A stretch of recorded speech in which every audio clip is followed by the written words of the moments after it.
Welcome to Intuitive Astrology with Molly McCord. Thank you so much for joining me today as we take a look at the astrological energies from February 5th until February 12th, as we will move through more big changes, shocks, and shifts over this next week. And we will be riding these bigger incoming waves of galactic energies. That is truly what we're experiencing at this time. More galactic codes are coming onto the planet, shaking up Earth, shaking up the matrix and what we have known on our planet. We are feeling these energies in all levels of our being, and the rapid changes that are unfolding are also showing us where the matrix is glitching more actively and regularly, like a TV antenna that is being constantly reconfigured. The frequencies only last for a minute and then they shift again, they change again.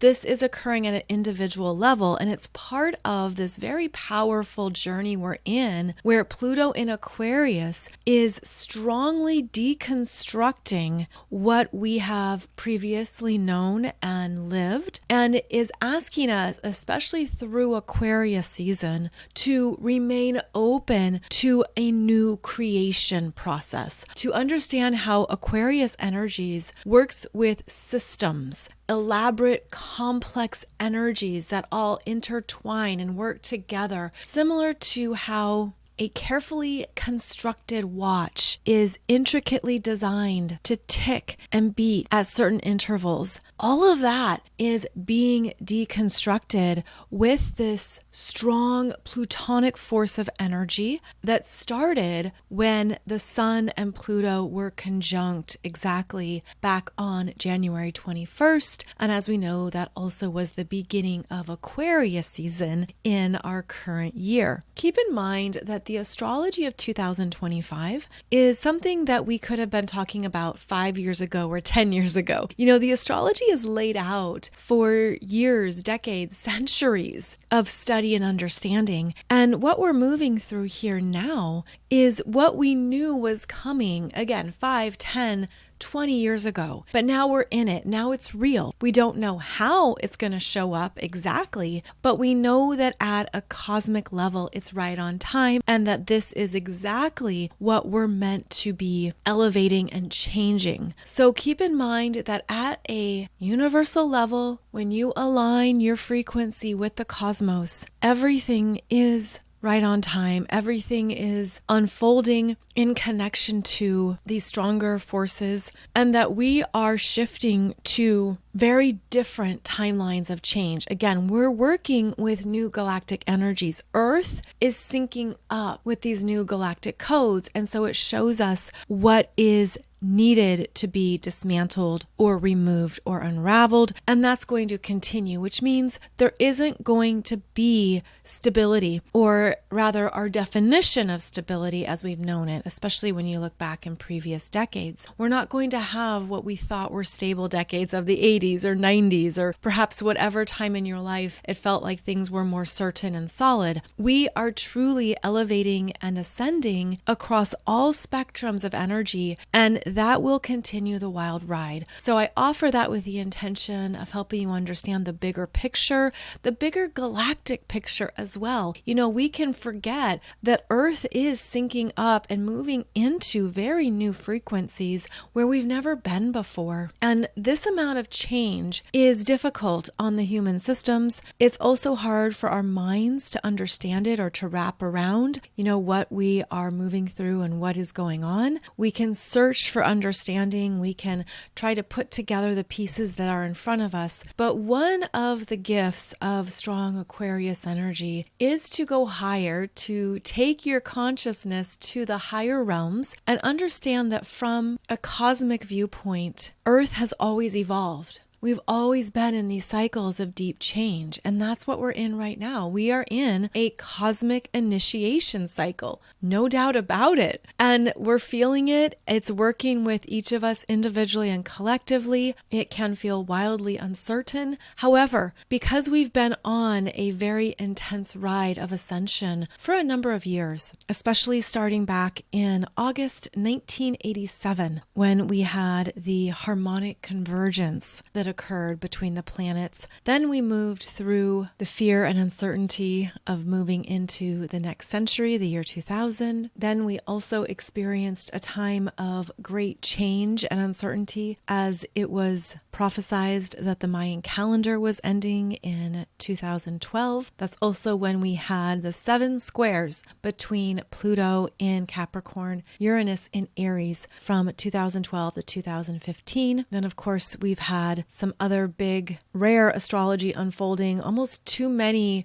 aspects and transits to count, because I feel every month we're saying this is rare, this is once in a lifetime, this is very unusual. Well, that's the cycle we're in, and we are shifting in ways we can't fathom at this time. So remain highly intentional. Remain highly intentional between your heart and perhaps your ego or your natural impulses. Remain highly intentional around what serves you now and what no longer is worth your time, energy, or attention. Remain highly intentional around what you invest in, and be clear that checking in with your higher self should be de facto at this time, should be really where you go when you have any questions, inquiries, doubts. You check in with that higher version of yourself that is guiding you into a new experience of your own energies. We can't play around with these energies. We can't just be lackadaisical or throw our energy around as if it doesn't matter. In fact, it matters more than ever. So remain intentional. Don't play around in these energies. And also note that the strong Pisces influence at this time is assisting us with the ability to rise above, that we have the ability to go higher and connect with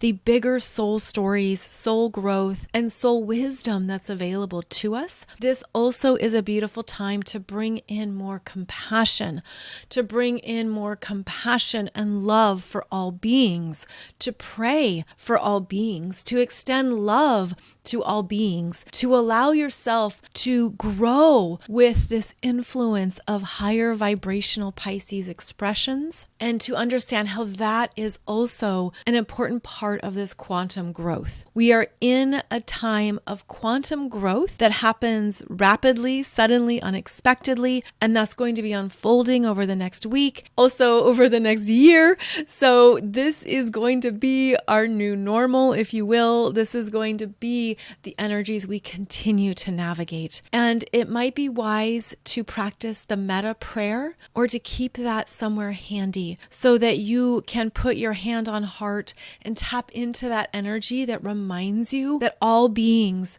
are souls. All beings are connected to the higher frequencies of love. And the metta prayer says, may all beings be peaceful. May all beings be happy. May all beings be safe. May all beings awaken to the light of their true nature. May all beings be free. And this, of course, will have different meanings for different people. But if we are all intentionally connecting with these higher frequencies, we are feeding that into the collective consciousness. And it is a time to feed the collective consciousness with these higher vibrating energies and understandings, to feed it love and compassion, to understand that even if our human selves don't get it or have questions and doubts and concerns, our spiritual selves and our souls are guiding us through these very big changes. And these changes will continue. I'm hearing for at least 8 years. 8 years. So make sure your fanny pack is buckled tight. You're holding on to the reins of your unicorn, and you've got this for the big cycle that is underway for humanity. And ultimately, what I believe at least is for humanity's best and highest good in the long term.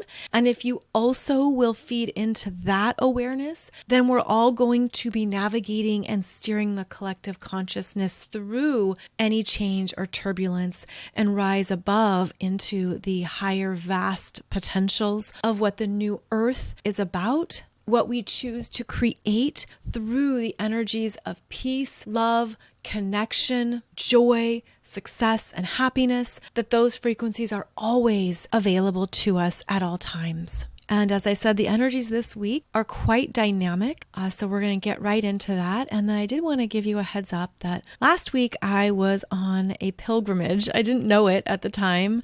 I only knew it in hindsight. I visited a very special location that left a deep imprint on me that I've still been processing and digesting. But I'll share that with you at the end of the podcast. And when I got home, of course, I looked up the astrology and I couldn't believe it, or rather, maybe I could absolutely believe it, that where I visited, this place was created the last time Neptune was in Pisces. It was actually created in the year 708. So I'll go into that story more at the end of the podcast if you want to stick around and listen to that adventure.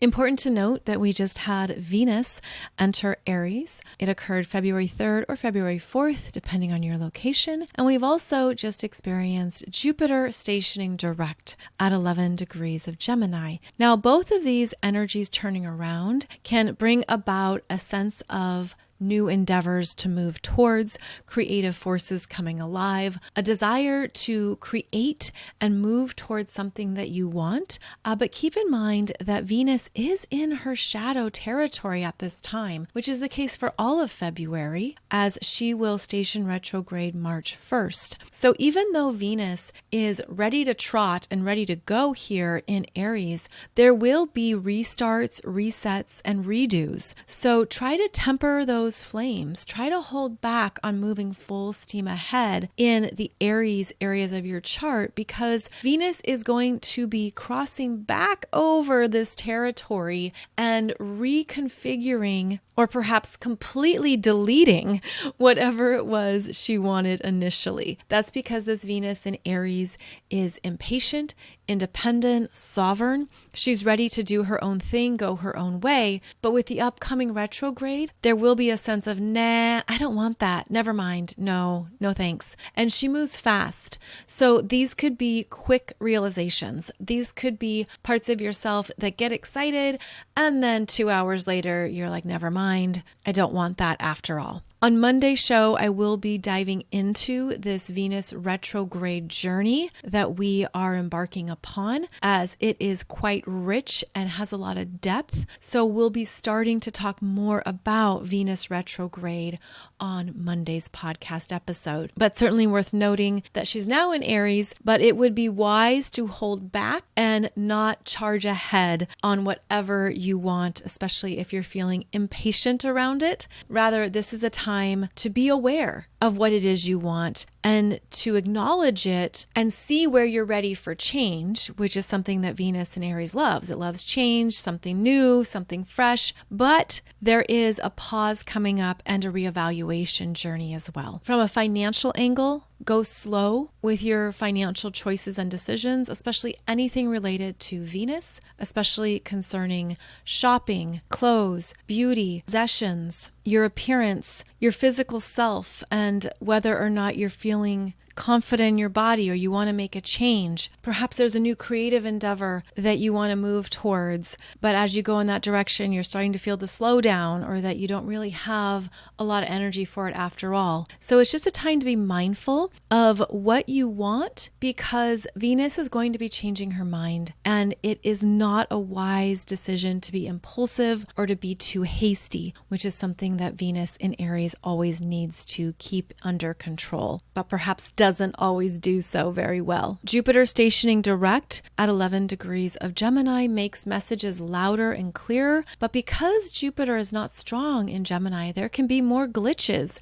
errors, problems, things that aren't working, and it needs to be changed, fixed, or adjusted. So of course, give yourself time to make those corrections. But as soon as this Jupiter in Gemini gets going, those course corrections take off, and you might have greater clarity around what you need to express or say, anything you want to write, put on paper, speak up about, even learn, study, teach. Anything that enhances and fulfills the mind. The Gemini mind seeks out what is interesting, what invokes deeper thought or inquiry, and then will take you down various ways of understanding what that might be. So the mind could be reconfiguring plans this week, changes, shifts, of course, Be very clear to verify details, make sure the dates are correct. Jupiter and Gemini can overlook that at times and realize too late that something crucial was forgotten. But with Jupiter moving ahead after the 4-month retrograde journey, there now is a sense of what can come together, what can line up and be moved forward, especially since Jupiter is going to move through all the rest of Gemini until early June. Jupiter will then enter Cancer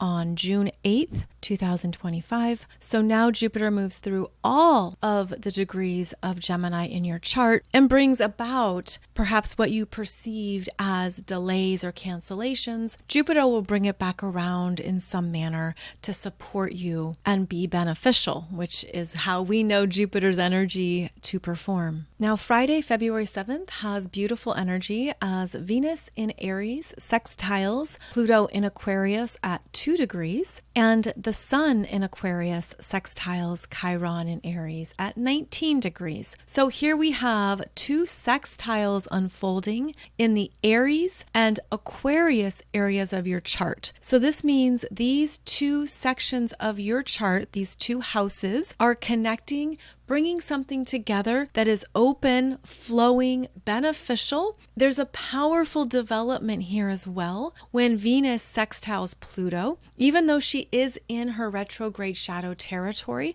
you're going to have new insights or awareness. These could be fast-moving breakthrough ideas, and that Sun in Aquarius sextiling Chiron in Aries at 19 degrees, which we've been talking about for a long time because Chiron in Aries has been at 19 degrees for a number of months, triggering the April 2024 Aries solar eclipse. So here the Sun is shining a light on more of what you've been healing, but through those Aquarius themes, which brings about a new perception, a new way to see something, and how is it going to serve you for the future? There's a future-oriented awareness on Friday. Where are you going? What do you want? What lights you up? What feels very healing? You're turning a page, you're moving on. This also brings about confidence. There's a sense here of loving and accepting yourself enough to choose your best and highest future. So what is that? I feel this is a very inspiring day. I feel it's a day that brings about new levels of connection, perhaps new friendships, new people in your world that you resonate with. And then the following day, February 8th, Mercury in Aquarius is sextile that Chiron in Aries at 19 degrees as well. So this adds in more communications, conversations, planning. Hey, let's get together. Hey, let's go check this out. It could be a good weekend for day trips, for doing something fun. Also for understanding how far you've come. And I say that because Mercury in Aquarius is going to have a higher vantage point on what you've been moving through and working through. And you could really have this self-acknowledgement of, wow, look what I've developed. Look what I've been through. Look at how this has shaped and formed me as part of my own healing journey. But I see it now with greater clarity. So I love that these 2 areas of your chart, again, Aries and Aquarius, are having these 3 aspects that are lining up, syncing you up with higher frequencies related to your future path, and perhaps giving you more confidence to do something, to take a risk, to go somewhere new, to try something different.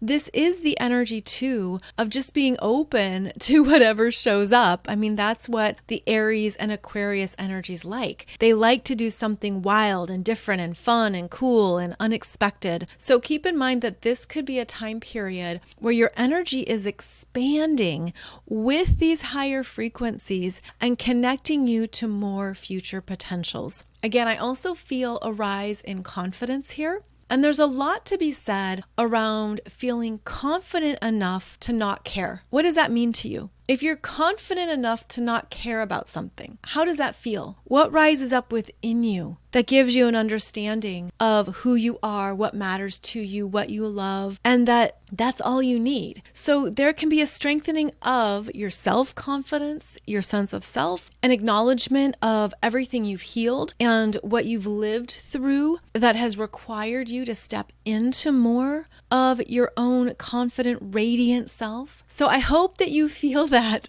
I really do. And again, the energies are the strongest Friday and Saturday, but of course they're incoming and they can be felt a few days in advance. So look at what you are complete with and how you've elevated yourself to new potentials, new outcomes, and new possibilities. Now, on February 9th, we have another day of beautiful energy. February 9th brings us Mercury conjunct the Sun in Aquarius at 20 degrees.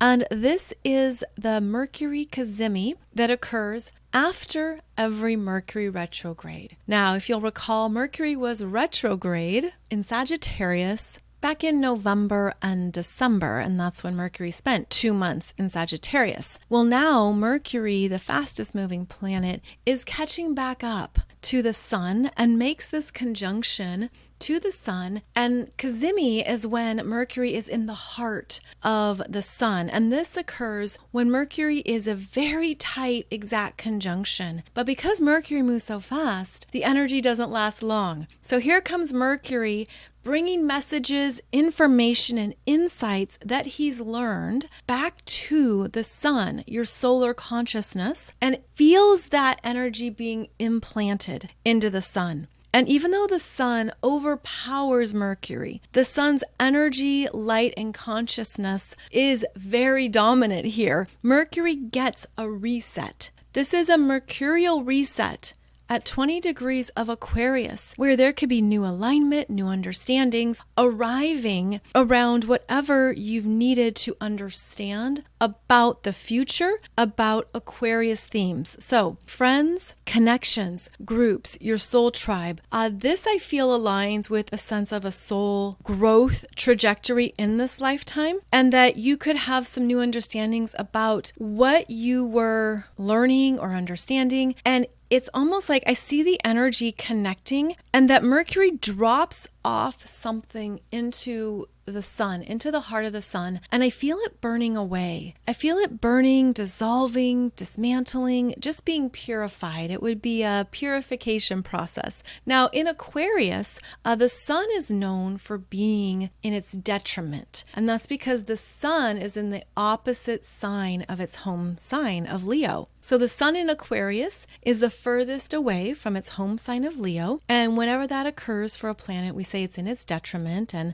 it's far away from its home turf where it's the most comfortable. And so with the Sun in Aquarius, it could feel like the energy isn't as warm, isn't as welcoming, but the energy is about your consciousness, your higher consciousness, especially in the mental body, future self, cosmic awareness. And I feel that this connection here with Mercury implanting something into the Sun that burns away and is dissolving in the higher consciousness, you could feel that you're releasing something that was a mental burden. You're letting go of whatever's been spinning in your head, especially since late last year. You could feel that you're letting go of anything that you don't need because it no longer resonates at your current consciousness or with what you want, with where you're going. I feel that this Mercury is releasing into the Sun things he's been trying to figure out, but with a limited perspective.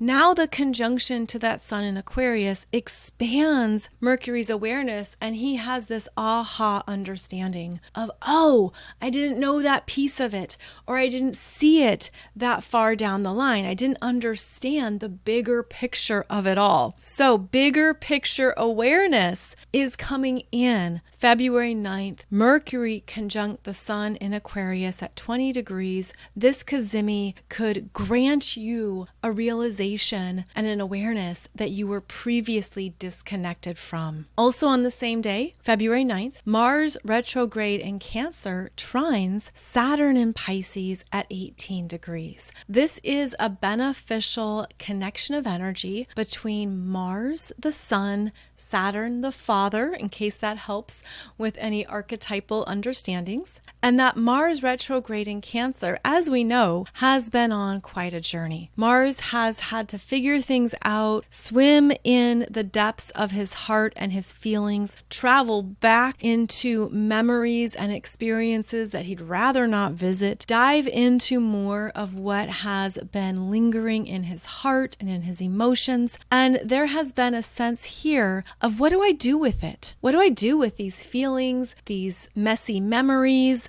or parts of myself that I haven't fully welcomed, I haven't fully loved? This Mars is on a journey of emotional self-acceptance and loving all parts of himself, especially the parts of himself that he misunderstood and didn't know how to accept. The trine to Saturn in Pisces is about maturity. It's about taking responsibility for what you're feeling, what's coming up, and being your own parent. For all the ways that Mars can be the Sun and Saturn the Father, this is where your inner child is being reparented. And that can be internally. That's your own internal family unit, where now with your life experiences, wisdom, and what you've learned throughout your whole journey, this Saturn in Pisces is your inner parent guiding you into a mature perspective. And with Saturn in Pisces, that mature perspective would be, let it go. Move past this. Let it be. Understand your role. Understand what you were learning. I'm also hearing and feeling to apply this to a parent, to understand that parents are not perfect and they do the best they can. So if you are working through an issue with a parent, a boss, an authority figure, someone you looked up to, you could realize that you're meant to see them through the eyes of compassion. They did the best they could. They were learning as well. They are a human and they're going to make mistakes. Of course, I don't mean this for abusive, traumatic, horrible situations, but rather anything that can bring in greater peace between the two of you or simply within yourself. So what here are you ready to release and let go of? How do you want to forgive? How are you willing to forgive either yourself or another? And that could be one of the more beautiful developments as this Mars retrograde in Cancer trines Saturn in Pisces at 18 degrees. It's important to note that this trine between Mars in Cancer and Saturn in Pisces is going to happen again in early April. That's because later this month we do have Mars stationing direct at 17 degrees of Cancer on February 23rd. And as Mars starts to move forward, there will be a final trine to this Saturn in Pisces that occurs at 24 degrees. So you might be in a process of forgiveness, of acceptance, of letting something go. You might be in a process of emotional maturity around something that was really difficult, especially when you were younger. And there could be some new realizations here that are supporting you in moving through it, flushing it out, and allowing things to clear out of your energy field. And keep in mind that Mars relates to our physical self and our body. So any type of exercise and physical movement is one way to support this process for yourself. To be in motion, move that energy physically, feel the release, and also the shifting at a cellular level. Like the cells are no longer holding on to a deep emotional imprint, especially if it's a core emotional imprint. There could be a deep reprogramming here of your emotional responses, including emotional reactions, defensiveness, hypersensitivity, feeling that you maybe have to lash out or do something because that Mars in Cancer can be highly triggered at times. It can be very calm, but then all of a sudden it blasts with hot water. So there could be a deeper rewiring of the emotional body, and you might feel that there is a turning point that's underway and that it's supported as Mars trines Saturn. And again, that is exact on February 9th. As the new week begins, the energy energy becomes more spicy, dynamic, and exciting. And that's because we're going to have on February 10th, February 11th, and February 12th, a lot of dynamic, hard-hitting energies in the mix with Mercury in Aquarius and the Sun in Aquarius squaring Uranus in Taurus at 23 degrees. Then on February 12th, the Leo full moon is at 24 degrees and also makes a square to Uranus in Taurus. So we're going to have all next week more of this dynamic, shifting, shocking energy that truly we've already been in, especially since that Aquarius new moon that we had on January 29th. Now, that new moon was bound to bring up big changes globally and collectively because not only was it an Aquarius new moon, but it occurred at the same time that Uranus stationed direct. So here we have 2 weeks later in the lunar cycle, a reiteration of these themes where we're still interacting directly with the shocking, liberating, awakening craziness of Uranus and Taurus, and then the highlighted drama of the Leo full moon, again at 24 degrees of Leo in your chart, and that's occurring on February 12th. All of these energies together reinforce similar themes. Shocking announcements,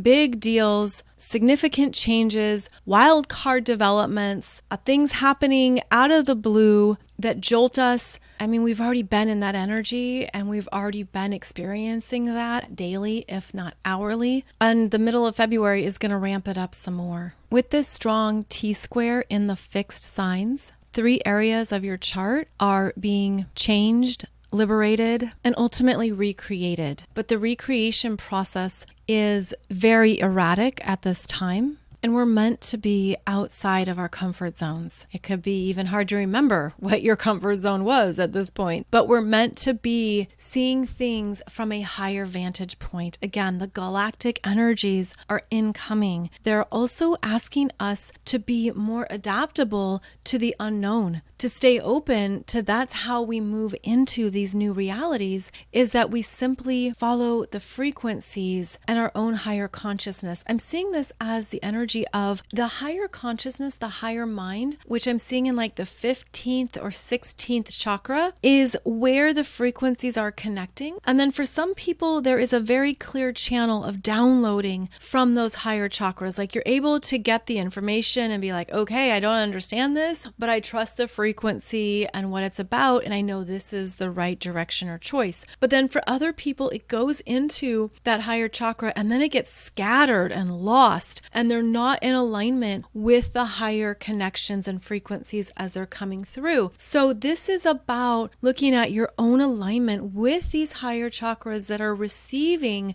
guidance, consciousness, direction, codes, things that, yeah, we don't understand in the moment or even in the present, but they're moving us forward into these new experiences that only exist on higher timelines. So here comes more of these shocking frequency shifts starting, or rather continuing, February 10th, February 11th, and February 12th that will accelerate us into new energies, but it's almost like it moves too fast. I'm seeing this as hitting a turbo booster and vroom, it just takes off and it's head spinning and it's ungrounded and jarring. That's how this energy feels in the middle of February, and that our bodies don't even know where to align. The body wants to align with the earth, the grounded strength of Gaia. And so we're going to have to be regularly working with our nervous systems, our blood flow. I'm seeing that all of these, it's interesting, all these energies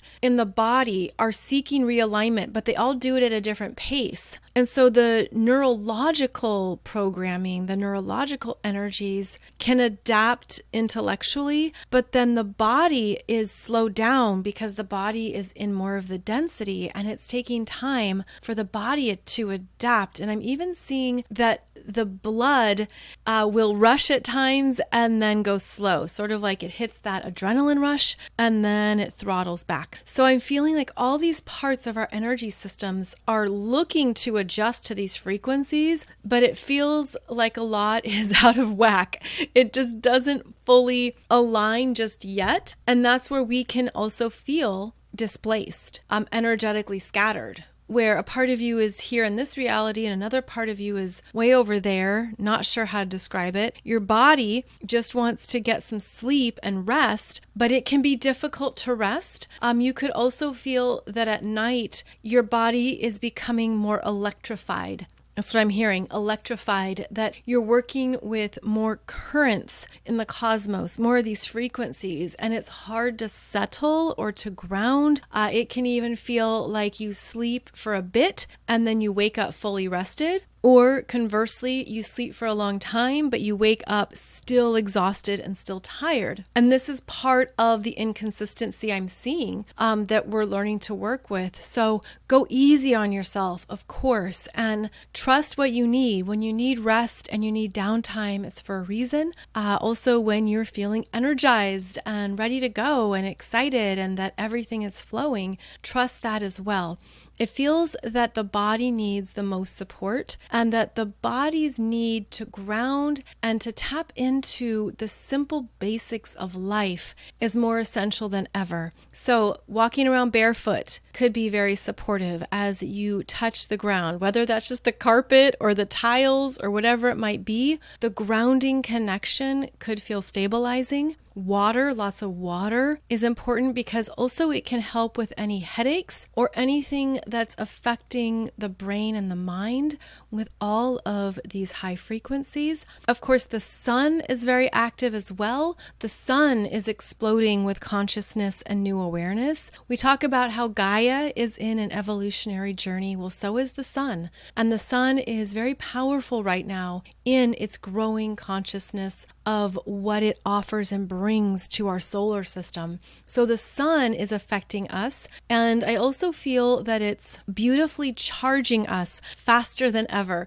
Have you ever plugged in your phone and it says, it's charging quickly, charging rapidly? That's the same with the sun. The sun is charging us more rapidly than ever before. And so even 15 minutes, a half an hour in the sun is going to fuel more of us at a cellular level, or rather more of our beingness at a cellular level. So you get more energy and downloads from that light and from the sun's powerful, fresh neutrinos that it's always emitting every second of the day, billions and billions of these neutrinos that are designed to support us in absorbing the sun's wisdom, intelligence, and consciousness. So we're certainly realigning our connections to the sun, but I'm feeling that during these periods of bigger change and upheaval, we need the higher blasts of consciousness more than ever. So certainly trust what feels right for you, what feels best for you, and know that this will continue to be a needed practice going forward. I'll have a video for you soon on the February 12th Leo full moon, going through that chart. Again, it's at 24 degrees of Leo in your chart. So you identify that house placement where this full moon is illuminating something that you're meant to know or see that is changing in shocking, crazy ways. I do feel the theme here of arts and sciences, and that's part of the axis between Leo and Aquarius. Arts and sciences, human awareness, human creation, a human process that is up-leveling. And then with that interplay of squares from Uranus and Taurus, we are meant to be offering something new of ourselves out into the world with strength, confidence, positivity, harmony. And maybe that sounds a little counterintuitive to say harmony, but there's something about all this change that is harmonizing us with more galactic energies and galactic downloads. Our human senses can only take so much at a time. And Taurus is our 5 human senses. So with Uranus and Taurus, we've been recalibrating how we experience our physical environments, how we feel them, see them, taste them, touch them, hear them, all that. And then understanding that we can come alive at whole new levels of these experiences and senses. Like I'm seeing this multidimensional activation of our senses that leads us to new creations that feel very beautiful. I'm seeing lots of color. I'm seeing lots of flowers. Like it feels like it brings the earth alive at a whole new level, like it's bursting with fresh energy. So that would be one way to positively work with this upcoming Leo full moon on February 12th, is to look at where you are ready to come alive with new potential creations and expressions that activate your multidimensional self, that are more expansive, that take you out of your human comfort zone and allow you to access more of your own untapped potentials. Okay, wow, that went somewhere I wasn't expecting, but that felt really good. I hope that felt good to you too, because this energy reminds us that we are creators. We are powerful creators of energy and of our reality. We are powerful creators on our timelines. So what do you want to create now? Going back to being highly intentional, as I mentioned at the beginning, what do you want to create that would serve you, that would light up your heart, that would be good for your energy going forward? That is what we are being guided here to honor and to work with, and to step into more of that role of being a powerful creator in all areas of your life. So I hope that feels awesome for you, because that's certainly how I was receiving it, from a very high vibrational frequency. And of course, that is my intention, to help transmit that, but also trust yourself in connecting and living in those frequencies too. We're moving into a more energetic based reality, living with the energy, working with the energy, stepping out of the mind and mind control, stepping out of having to rely only on our 5 senses. We're moving into this more expansive understanding of what we're capable of as energetic beings. So keep in mind that this is a great time to always trust what your energy is saying and to not allow the mind to overtake it, especially if your intuition or emotional body is speaking louder, for example. Also, your astrology chart is coded with more specifics on how you are wired to the universal spiritual laws. And that's because all of the astrology signs, all 12 of them, are connected to similar themes and principles of universal spiritual laws. And it can help you understand more of how your energy is designed to work, what makes sense for you, what's natural for you, what you've experienced in your life on an ongoing basis as, themes and healing paths and challenges. That is all encoded in your astrology chart as well. So just a heads up that I have that course that many of you love called Your Cosmic Codes, which helps you identify in your chart the 12 universal spiritual laws and how they are showing up for you. Of course, we are all connected to all universal spiritual laws, but this is just another lens or perspective for understanding your chart and how you are coded in this lifetime to work with certain themes, patterns, and creation abilities. I'll put the link to your cosmic codes below the podcast here in case you want to check it out and it helps you see more about what you signed up for in this lifetime. Now, really quickly, as I mentioned, I was on a bit of a spiritual pilgrimage last week,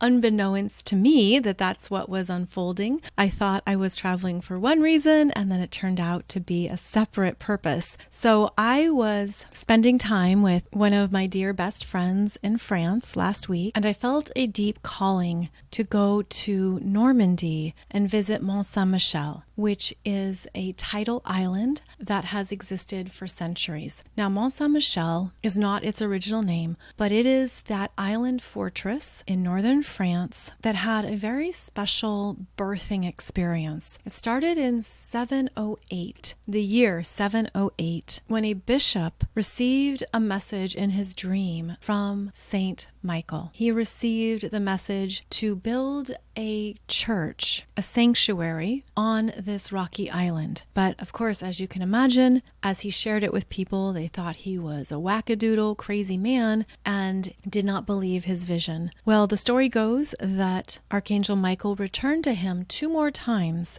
to give him this same vision of building a church that would be a sanctuary. The 3rd time that Archangel Michael visited the bishop in his sleep, it is said that he's left a mark on the bishop's skull, that Archangel Michael had pressed so firmly on his skull to ensure that he received the message. Now, there is a relief sculpture inside the abbey with this exact scene of Archangel Michael placing his thumb on the bishop's skull, which looks to be near the 3rd eye chakra. And this is when the bishop took the message to be real and went about building the sanctuary on very difficult terrain. So it's a tidal island. You've only got so much time to even get to that island before the tide comes back in. Now, when this vision was unfolding in 708 and 709, Neptune was in Pisces. And of course, our dreams and our intuition is always heightened at this time. And I think with this kind of story, for all the ways we can interpret it, it just reminds me of all the times we can doubt our intuition, when we cannot do something because we don't feel we have enough proof, guarantee, or evidence. We can question it. Oh, it's not real. Oh, it couldn't possibly happen. But with stories like this, I think back on how the centuries of human experiences have involved these types of downloads and messages. Of course, human consciousness was at a very different place in the 8th century. The bishop first thought it might have been a demonic manifestation and didn't know if he should do anything with it. But now, as we have greater discernment and greater access to working with our intuition, as well as more tools in order to do so, there is a remembrance here that we are designed to be trusting our intuition and working with it in ways that, no, it won't make sense in the moment, but for the long term, it could develop and play out in ways that you couldn't even imagine. So based on these 3 visitations from Archangel Michael, this church was first built in the 8th century. And over the following decades and centuries, it became many things. It is a church and an abbey. The lower levels of it are built on multiple crypts. It's been restructured and rebuilt throughout the centuries. It has many different types of architectural influences and designs. During the Hundreds Years' War, it was known as being impenetrable because of its location and the fact that the tides worked in its favor to keep out the conquerors. Not only does it have the tidal waves and waters moving through, but the sand is quicksand. In fact, that is an excursion you can sign up for if you'd like to go out there and stand in some quicksand. But the location of it, the height of the walls, the way it's designed, it's known as being a very strong fortress. It was occupied by German soldiers during World War II. It's been used as a prison for a few different phases, the original Alcatraz, if you will. Mont Saint-Michel eventually became a UNESCO World Heritage Site, and there is now a bridge that is always in place to visit the island. That bridge was done, I believe, in 2014, so you aren't dependent upon the tides for visiting it as well as for leaving. There are 29 people who live in the village, and in fact, years ago there was even an astrologer who lived on the island, as well as 4 known lunatics when there was a bigger population. It's a very small space, though. It's a very small, tight island. And I was there when the weather was horrible, 38 degrees Fahrenheit, so 3 degrees Celsius, lots of wind, rain blowing sideways. So who would want to go on a stormy winter day? Well, that made it less busy, actually, and easier to visit and tour. Walking through the space was very fascinating. I felt all these layers of energies. I mean, it was really wild how scattered the energies were from centuries of history and all the different visitors, occupants, and individuals who have been on the island. It's still an active abbey where there are 12 nuns and 12 brothers who still live on the church grounds. And so there are places you can't visit because they're in active use. I even saw one of the monks passing by through a doorway. It was actually quite eerie. And my tour guide thought that was amazing because she's been there many times and she's never seen a monk or nun walk by. So the energy of this place really caught me off guard. I mean, if you've traveled a lot, especially through Europe, you're accustomed to seeing castles, cathedrals, churches, understanding the history, the meaning. You know, there's a lot of layers to these locations, but this place was very different. It caught me off guard, as I said,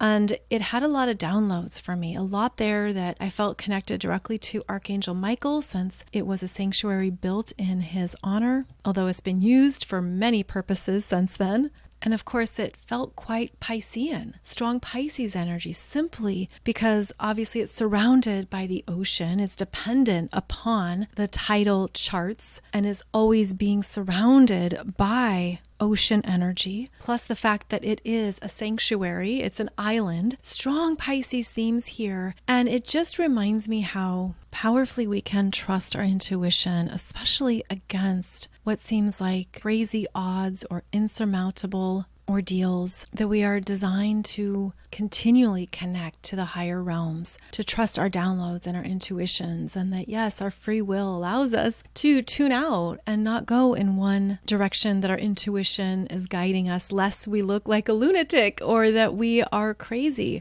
But that's often how our intuition can show up at first, is that it doesn't make sense to the mind. It doesn't make sense to our physical senses, but it also invites in the magic, and we can harmonize with the great mysteries of potentials that we wouldn't normally trust or work with. So as we move through this time of grand Pisces energies, remember that you're not a lunatic, you're not going crazy, but rather we're meant to be working with our intuition and our downloads. We are designed to go higher in these Pisces influences, to trust what is possible in the next co-creation realms. And that is one of the higher manifestations of Pisces, is that it lifts us out of the human perspective and invites us to see even more. And if you look for stories around humans trusting their intuition and doing something wild and crazy, you'll find them, right? There's certainly many of those stories out there in our history, often unreported though, at least in the mainstream text and teachings. But we're entering into a new evolutionary period where we're living with these energies more regularly and more often. So I just wanted to offer that short story to you with the intention of continuing to trust what you feel that you're being called to, what is expanding you, what is opening you up, especially if you're receiving the message 3 times. Also to know that this is a time of wonderful new potentials that might take time to be realized and to manifest, but they are on their way. And that is part of what the collective consciousness can intend and create. So, as always, thank you for joining me. Thanks for hanging in there here as I shared a little bit more. Also, I was at Mont Saint-Michel on that Aquarius new moon, the Chinese Lunar New Year, which I also felt was quite auspicious. And I'm hoping that as we move forward here into February, March, and beyond, that we are traveling with a deeper sense of our power, our creation abilities, our heart, and compassion, that we're going higher in our ability to love and accept one another, to understand that even though the differences that may divide us are more apparent than ever, we are also wiser to rise above and to know that we're here for something much bigger, much grander. And the more that we tune into that, the higher and farther we'll go together. So thank you so much for joining me. I'll be back every Monday and Wednesday for a new podcast episode, of course. And on Monday, we will discuss the energies of Venus retrograde and how we are embarking upon a powerful new creation journey. Thank you so much for joining me, and I hope to see you back here soon.